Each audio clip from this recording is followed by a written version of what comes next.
चुका था। आकांक्षा ने रोते रोते अपनी माँ को सारी बात बताई। ये सुनते ही उसकी माँ ने कहा कि आकांक्षा तुम फिक्र मत करो, मैं 2 दिन में वहां पहुंचने की कोशिश करती हूँ। यह सुनकर आकांक्षा की जान में जान आई। उस वक्त तक आकांक्षा की उंगली से खून निकलना बंद हो चुका था। फौरन आकांक्षा ने अपनी उंगली की मरहम पट्टी की और साथ ही उसने ये रियलाइज किया कि जिस कमरे में वो सोती है अभी तक उस कमरे में उसके साथ ऐसा कोई अजीबोगरीब वाकया नहीं हुआ। बस इसी एक बात का सुकून था उसे। फिर उसी दोपहर को वो सोने चली गई।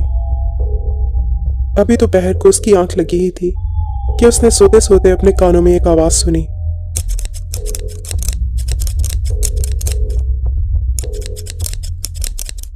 आकांक्षा बहुत नींद में थी। सोते सोते ये आवाज सुन के उसे महसूस हुआ कि जैसे वो कोई ख्वाब देख रही है। पर जब नींद से उसकी आंख खुली तो अपने हाथ में कैंची देख के वो पूरी तरह से चौंक गई थी।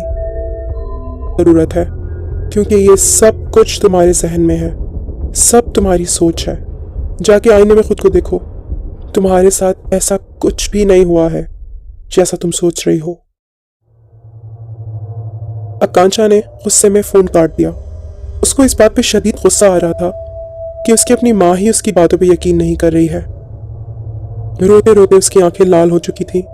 न जाने उसे क्या सूझी कि वो उठकर आईने के सामने गई। जब उसने आईने में अपने आप को देखा तो वो पूरी तरह चौंक गई। आकांक्षा के बाल बिल्कुल वैसे ही पहले जैसे लंबे लंबे और घने थे। फौरन से उसने पलट के अपने कमरे के बिस्तर को और फर्श को देखा तो वो ये देख के हैरान रह गई कि वहां एक भी बाल नहीं था। वहां तो कटे हुए बालों का नामो निशान तक नहीं था। अभी वो इस सदमे से निकल भी नहीं पाई थी कि पॉकेट में रखा उसका फोन दोबारा बजा।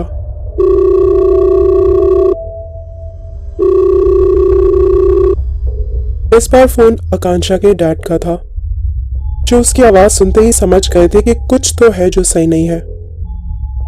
उनके पूछने पर आकांक्षा ने उन्हें सारी बातें बताई और ये भी बताया कि अगर मॉम नहीं होती और ठीक वक्त पे उनका फोन नहीं आता तो शायद वो इन्हीं मुसीबतों में अटकी रहती। ये सुनते ही आकांक्षा के डैड ने एकदम चीखते हुए गुस्से से आकांक्षा को कहा, आकांक्षा, कितनी बार मैं तुम्हें समझाऊंगा, तुम क्यों नहीं इस चीज को मान लेती कि तुम्हारी माँ मर चुकी है। हाँ, ये अच्छा है कि तुम्हारी माँ हमेशा तुम्हारे साथ है, तुम्हारे ख्यालों में, मगर इस तरह एक मरे हुए इंसान को हकीकत का नाम देना तुम्हें पागल कर देगा। ये तुम्हारी बीमारी बनता जा रहा है। मैं हर दिन तुम्हें इस तरह पागलों की तरह नहीं समझा सकता कि तुम्हारी माँ मर चुकी है, मान लो ये बात। आकांक्षा ने रोते रोते फोन डिस्कनेक्ट किया और उसके बाद अपनी रिसीव्ड कॉल्स की लिस्ट चेक की तो उसमें माँ का कोई नंबर ही नहीं था। अपनी इन्हीं उलझनों में आकांक्षा मजीद उलझती चली जा रही थी। जो कुछ भी उसके साथ हो रहा था ये समझने की कोशिश करने लगी, पर लाख कोशिशों के बावजूद भी उसको कुछ समझ नहीं आ रहा था। उसने रात का खाना भी नहीं खाया और भूखे पेट ही सो गई। पूरे कमरे में दोबारा एक अजीब सी आवाज गूंजने लगी,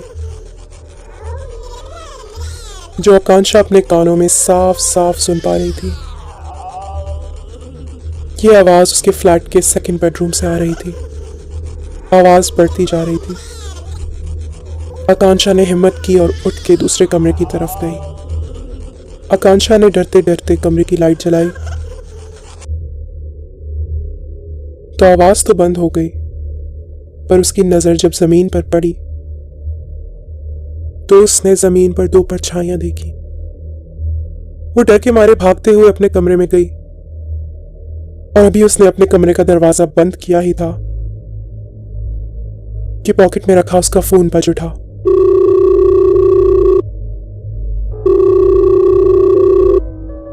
नेटवर्क में शायद कोई प्रॉब्लम होगी, इसलिए 3-4 बार कॉल ड्रॉप हुआ और उसके बाद जाकर उसकी मां से उसकी बात हो पाई।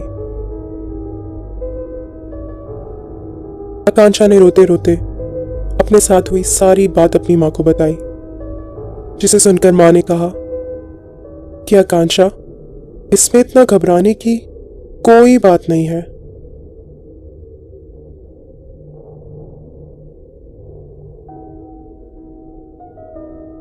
आकांक्षा की यह हालत या तो उसकी बीमारी थी या फिर उसका दिमाग उसके साथ खेल खेल रहा था, क्योंकि उसकी मां की बात उसके अलावा और कोई नहीं सुन पाता।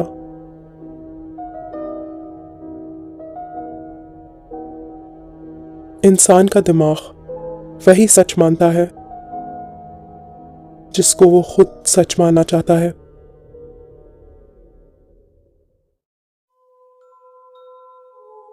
Leo to support me ताकि मैं आपके लिए